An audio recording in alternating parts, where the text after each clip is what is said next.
Hello, everybody. It's Michael Pierce here. I apologize if you can at all hear voices in the background. I am not the only person living in this house, obviously.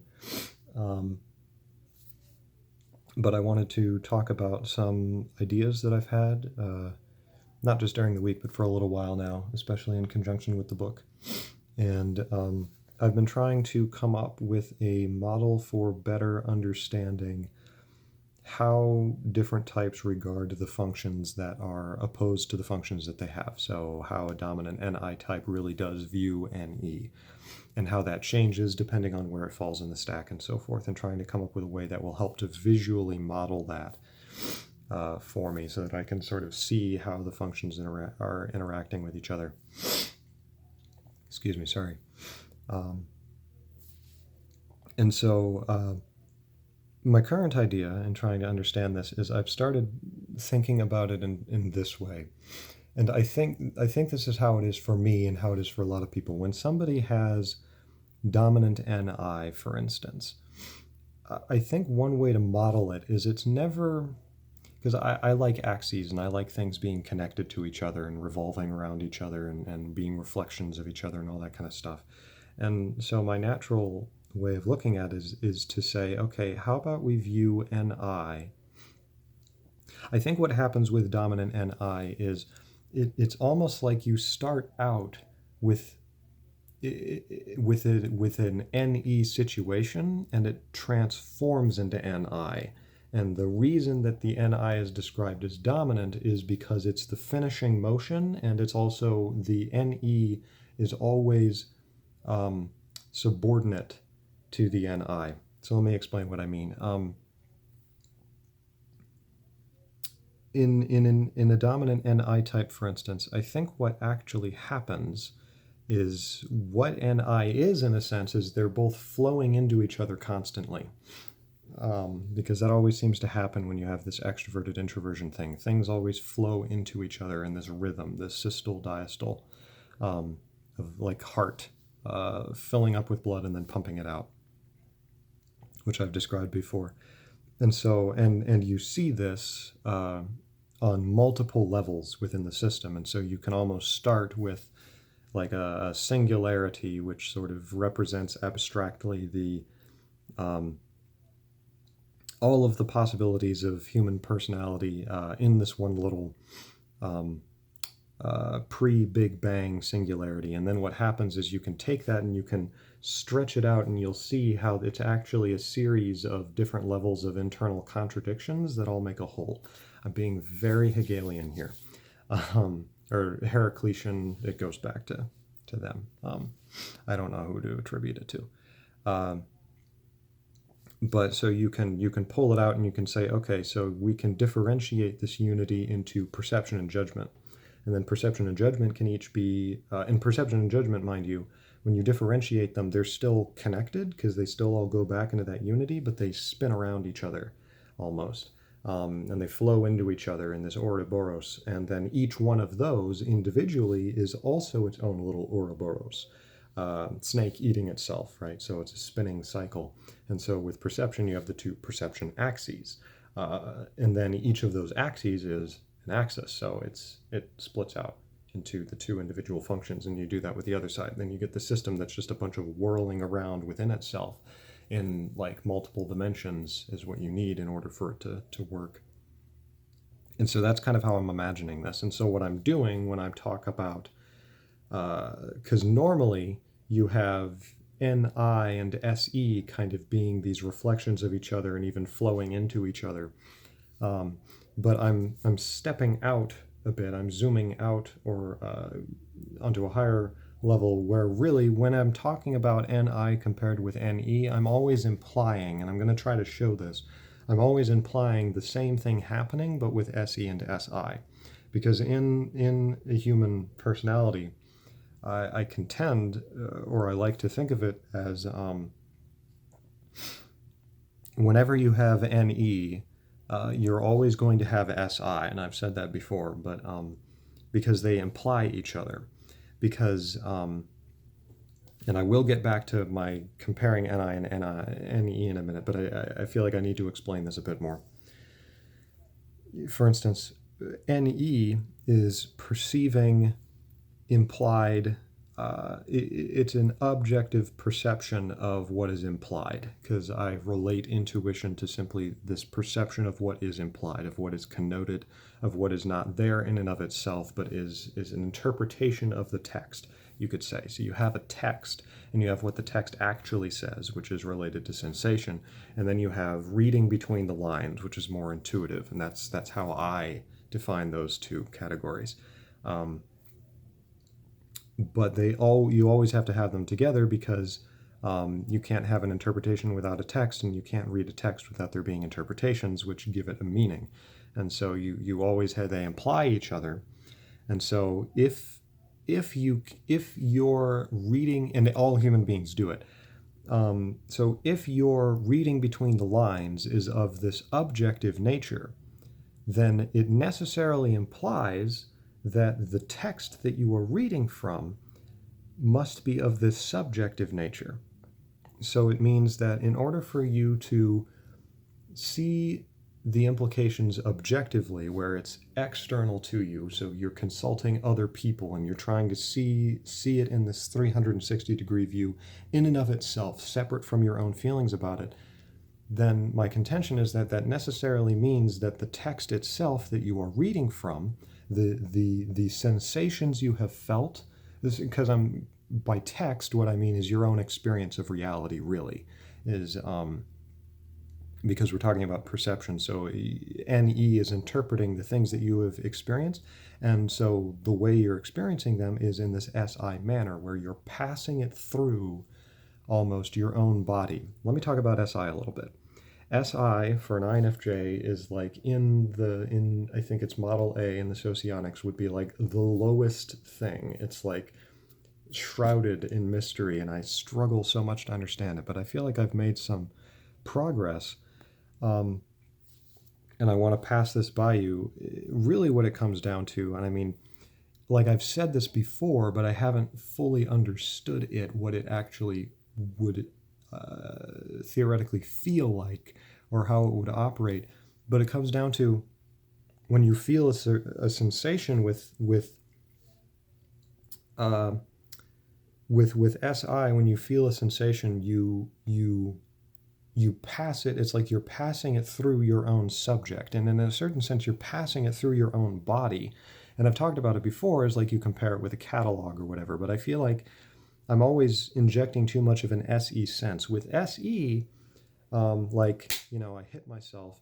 And what SE wants to do is isolate that pain in and of itself. And basically what it's trying to do is it doesn't want to relate it to anything else. It wants to see what that pain is in and of itself. SI doesn't do that, because SI, in a sense, wants to show how all pain is either all the same, essentially, or it's at least of only a couple of different kinds. But it always wants to relate it down to a couple of essential experiences of pain. And that's SI, and I've said it before, but I feel like I'm actually understanding it now. And it's so different from me, because for me it's like, no, all the sensations are different. So it's like this chaos, which is extroversion. It's like I always want to pay attention to these nuances, and for SI it's like, well, you're getting caught up in things that are impertinent or unessential to the experience of the pain, because this pain is essentially the same as this other pain I felt and all these other pains, and you abstract this one. You get the idea. Excuse me, but SE doesn't do that. SE just wants the concrete experience of the pain. So it's almost like literally like surface. Everything that happens is on this surface of your skin, whereas SI, it's almost like it always goes down deeper to something that is more fundamental, and it all gets submerged and merged together. And SE feels like you're ignoring nuance without sufficient reason, and SI feels like SE is attending to impertinent details and not getting anywhere. And it's the exact same thing with NI and NE, right? But instead of it being about the concrete and the text itself, it's about the interpretations, this world of ideas. So NE is always trying to analyze the given idea in and of itself. And so NE is doing that. From NI's perspective, It feels like you're getting lost in impertinent details. You're getting lost in what is not actually essential to understanding it. Um, and the proper way to understand it is to almost get into the idea itself, or get into the mind of the person who proposed it, or to relate it back to some implied strain of thought. So let me come back now to, in order to understand this better, let me come back to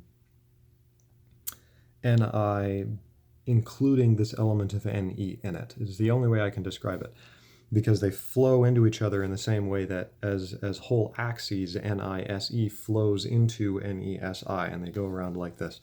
So on the intuitive side of that cycle, you have NE, which in a nutshell is trying to understand all these different possible interpretations in and of themselves, and thereby is because you can understand NE as starting with an NI motion. So let me do that, because I understand NI a bit better than NE, right? So with an NE dominant type, what is essentially happening is you're starting with what I'll call an NI prejudice, right? So you'll have this NI narrative. That's how the NE type perceives it. So it's not really NI in and of itself, but it's like NI as it's perceived by the NE type as, here's my interpretation of the world. And so it's almost like you're this sheltered country bumpkin or something who has, like a single narrative of the world, and then they move to the big city, and all of a sudden, holy crap, you get this wonderful explosion from this one narrow narrative. Suddenly there's a whole external world of other ways to interpret things and other ideas and things. But there's this sense that you're not necessarily committing to any of them. You're just trying to explore all of them, right? And I think that's always the case with extroverted functions, is it's always implying this motion away from an introverted state. So the introverted state is always implied and always kind of has that relationship. And it's almost a cooperative relationship where everything is fine as long as, for an NE type, as long as NI knows its place as the starting point, where, okay, you start with some narrow interpretation that is very much based on your own experience and is based off of these subjective factors. But ultimately, where NE wants to move is to explode that interpretation, Derrida, for instance, or really any NE type, and try to come up with other abstract possibilities that are separate from your own subject, and to move into this higher realm. And that is mirrored. So that motion is interestingly enough mirrored with SESI, where you suddenly realize that what is an extroverted motion on the connotative level, on the intuitive level, is actually an introverted motion on the concrete sensation level. How? Because this is where you move into that notion of, as an entire axis, NESI has this sort of abstracting, trying to get away from context nature that is, as a whole, overall more extroverted as a whole, not as individual parts, where it's trying to move away from individual context. And so and receive information from outside. And so what happens with SI is it's a motion, it's this opposite motion, where you start out as somebody who's in the city, who is just who's tired of the city and is always noise, all this information and stuff is just blaring in their ears, and there's just so much information and they don't know how to sort through it, and so they're like, you can hear laughter in the background. There's all this information, and it's like pulling you every which way, and you're just like, screw it, and you go out into the country and you're like, oh, and it's like you meditate on a mountain or something, and you're like, now I can see, I'm going to live the simple life now I can see what is really important. I've cut away all the fat, and that's the introverted motion. is it's this motion where you cut away all that's impertinent and you're focusing on what is actually important and what is the truth, the one truth. And so with sensation, what this amounts to is you start out with say a dominant SI type. My theory would be that the experience would be something like you always start with this implied sense of all this information, all these external sensations that have no real meaning in and of themselves. They're all different from each other. It's chaos.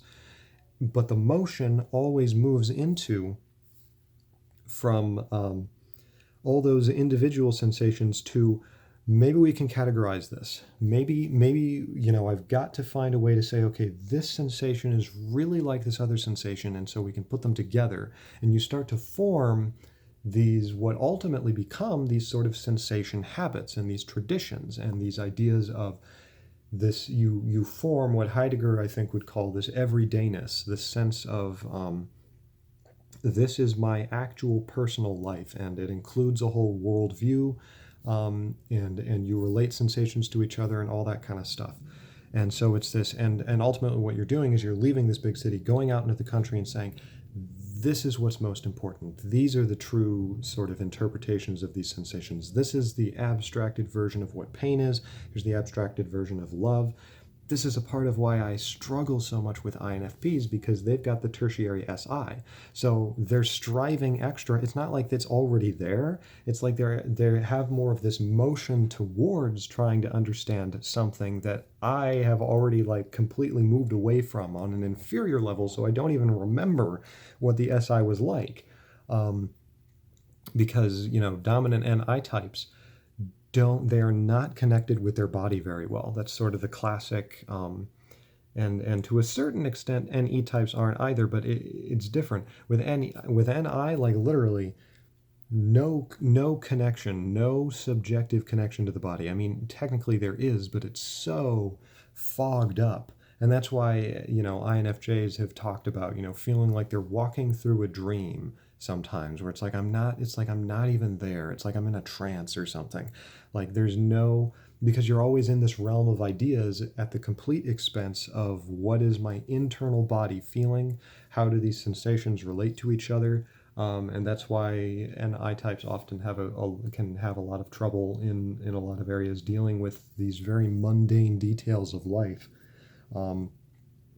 Focusing entirely on them, they always got to be doing something else. Like whenever I'm doing detail work, I've got to do something else so that my body can just kind of take care of it, because my mind can only take so much of it. I've got to have something else to stimulate me. But that's a side note. So you see, so what happens, right, is in that motion from SE to a more dominant SI, it's a mirror of what happens with NI moving into NE, because both NE and SI are ultimately trying they're moving away from this contextual approach to things and trying to ascend to something that is more abstract, a more abstract perception.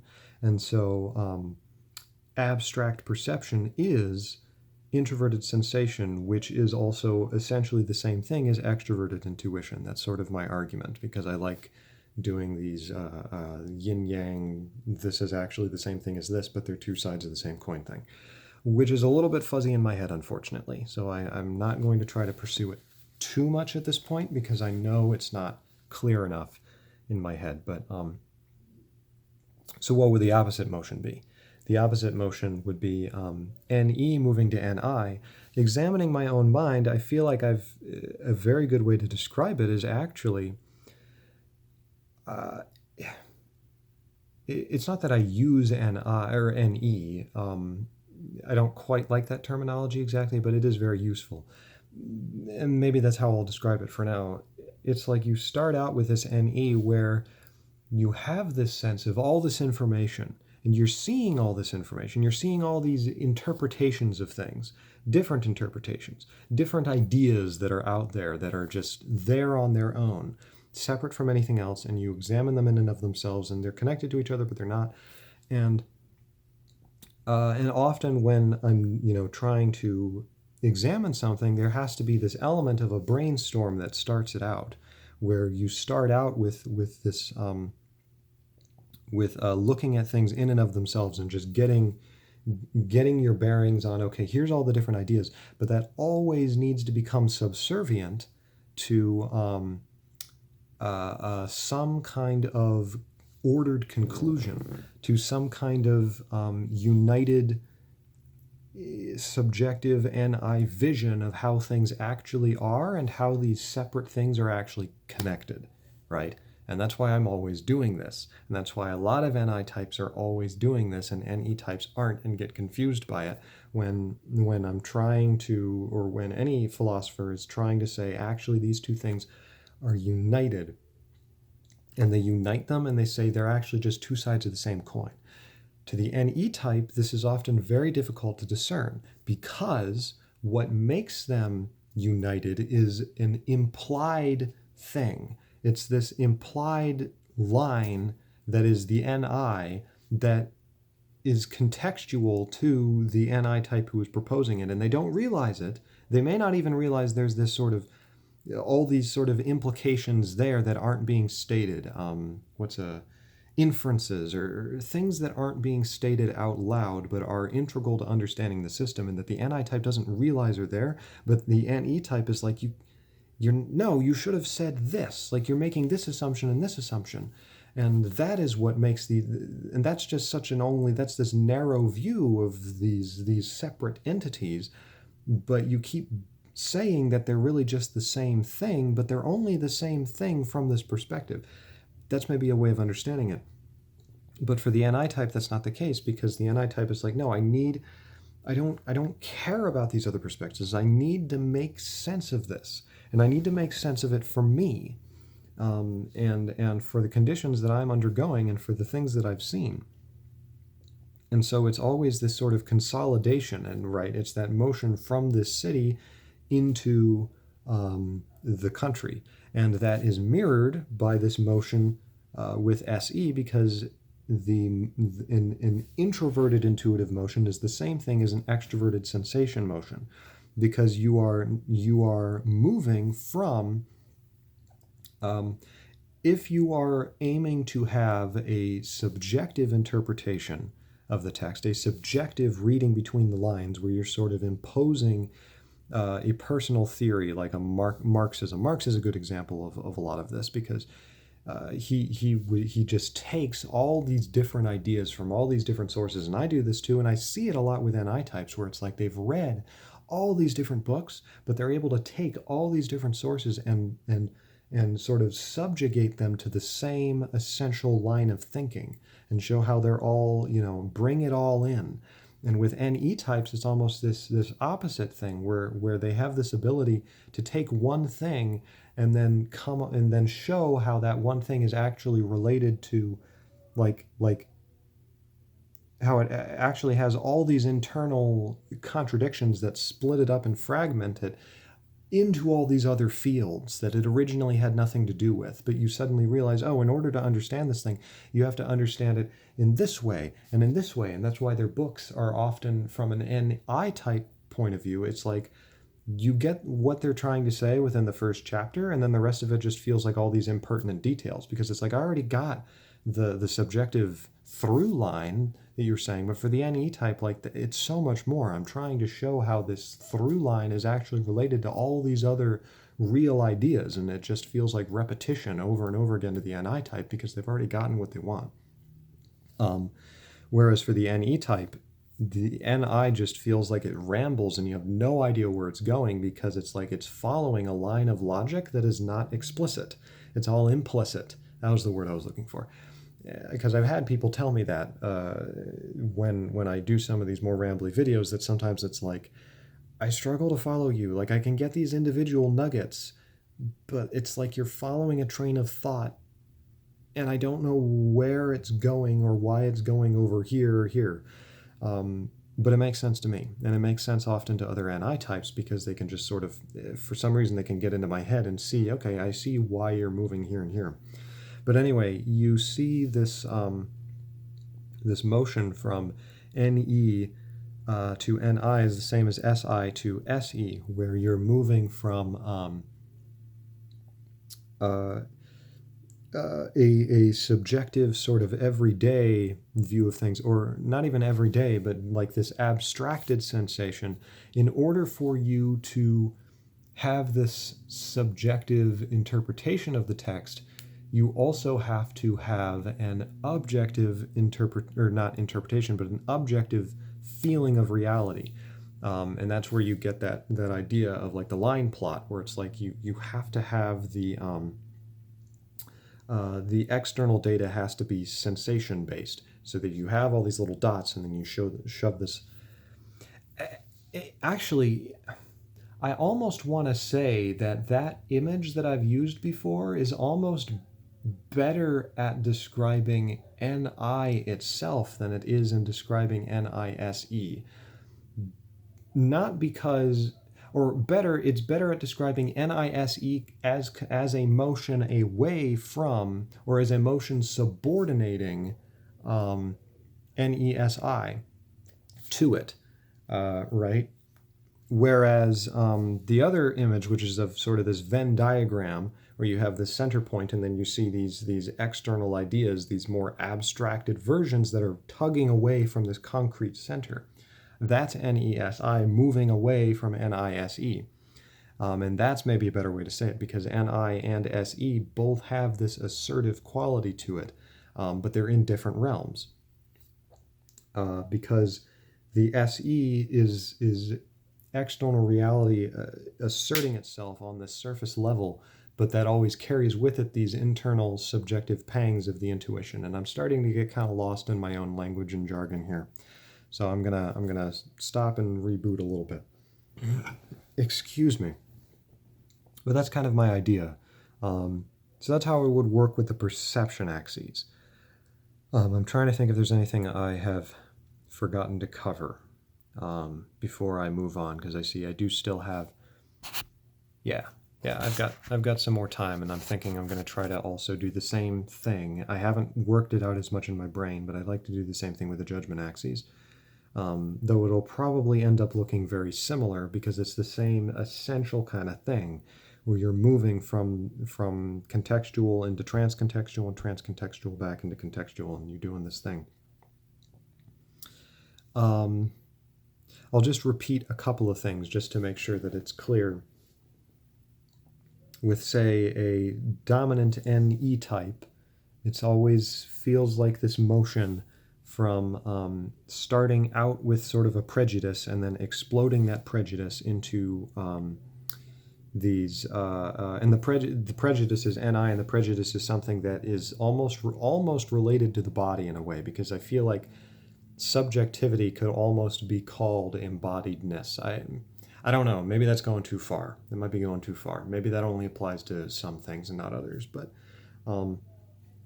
so with NE, it is kind of like you're exploding it out and getting in touch with these like unembodied, abstract ideas that are external from your one prejudice and help to show these other greater, grander things that are bigger than you. And it's actually a similar thing with SI, where you start out with just, I felt this slap. I keep hitting myself, and it's just so stupid.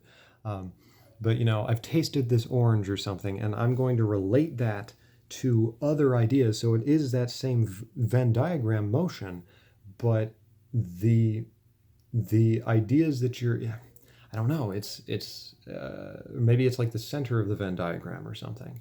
But it is like this motion away from the individual contextual concrete to this transcontextual concrete, to these grander ideas of what it really means to taste something at all. Heidegger is the one who goes the furthest with it, right? Because he's like, what is being itself? And then Walter Kaufmann is like, I hate you. He's like, what are you talking about? Anyway, sorry, if you don't know, Walter Kaufmann, famous translator of Nietzsche, he did not like Heidegger.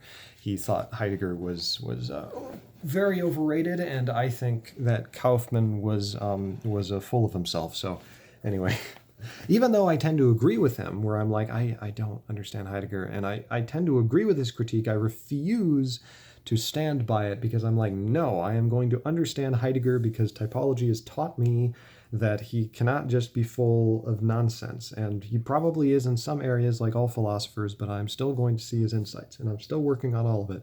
But I do think it's best understood in the light of SI. It is a very non-SE, always moving away from SE, Heidegger's philosophy, because he's like, I don't care about individual beings, I care about being in and of itself. And Kaufmann is like, there is no such thing. I mean, in a sense, is kind of what he's ultimately saying. That's what the NI dominant type almost wants to say. Even though they do believe in being in and of itself, but not in a sensation way, because they're like, no, everybody's experience is different because everybody is getting different, everybody's in a different point throughout the entire universe, and so the universe is acting with a slight bit of nuance on them. And the SI type is like, well, yeah, that's true and great, but how you've got to show there's similarities at some point, because otherwise you're never going to be able to understand this. So and that's what NISE does, but with ideas, with implications and intuitions. They have always got to relate it back to this internal narrative that is ultimately contextual. Yeah. Okay, so now let's try to see, and I will say this, I just like the idea. It was very helpful for me to kind of realize, because I've been trying to make my way through Marx's Kapital, the first volume, and it struck me. There's a lot of odd similarities in kind of the way that we tend to, because in the book I've been writing, I've been just naturally pulling from all these different kind of sources and things I've read and being like, this is a good example of this, and this is a great, I can feel super smart and poetic because I'm quoting Shakespeare here. And then I start reading Marx and I'm like, oh, holy crap, he's doing the same thing. He's like, in order to explain economics, he's bringing in Balzac and like all these different thinkers. And it really appeals to me. I mean, I really like that. I get it. Like, it's really, really satisfying. And I think that actually that's can be described as, it could be described in this model of it being all these different NE things being brought under the NI, NI vision, and that this being the same essential thing as getting away from a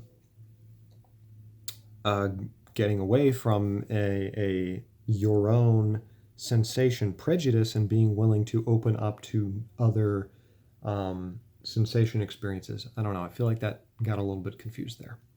Okay, let's move on to judgment.